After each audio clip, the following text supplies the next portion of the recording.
settled with expectation,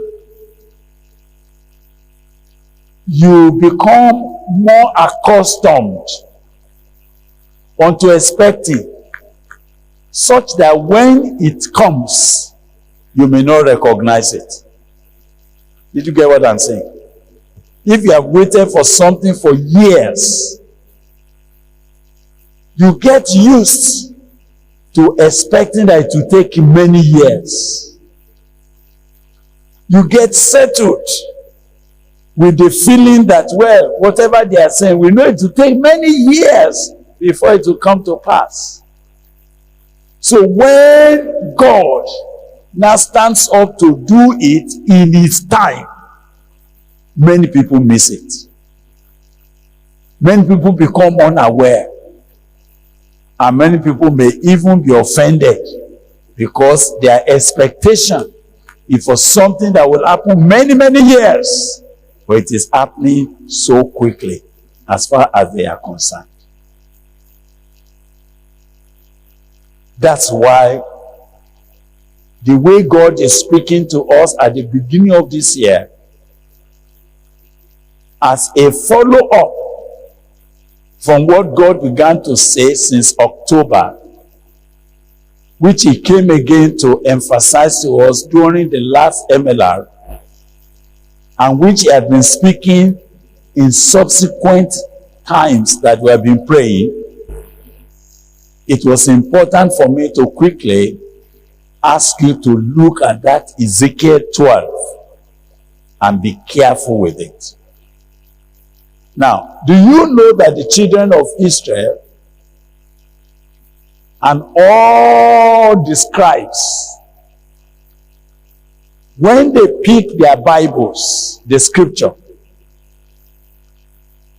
and the book of Isaiah, the book of Jeremiah, these are prophetic words that spoke about the coming of the Messiah.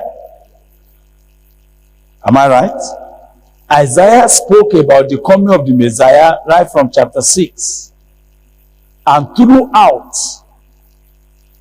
up to Isaiah chapter 60, 61, he was still talking about the coming of the Messiah. And week after week, they read it in the script, in the synagogue. But the Bible said, when Jesus came, did they recognize him? What happened to them that they did not recognize him?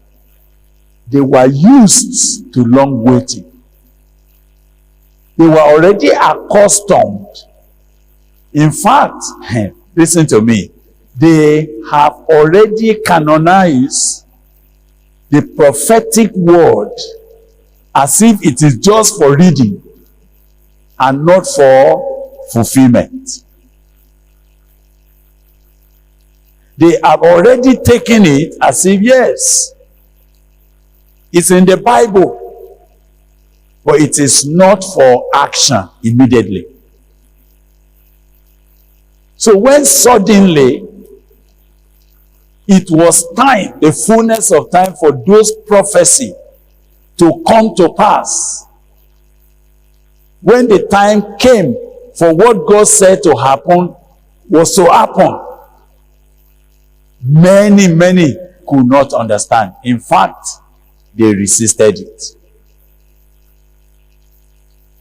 They did not know that they have entered into a time of divine visitation.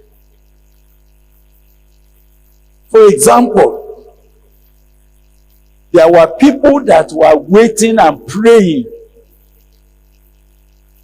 and they were expecting the coming of Jesus as a fulfillment of prophecy. But unfortunately, when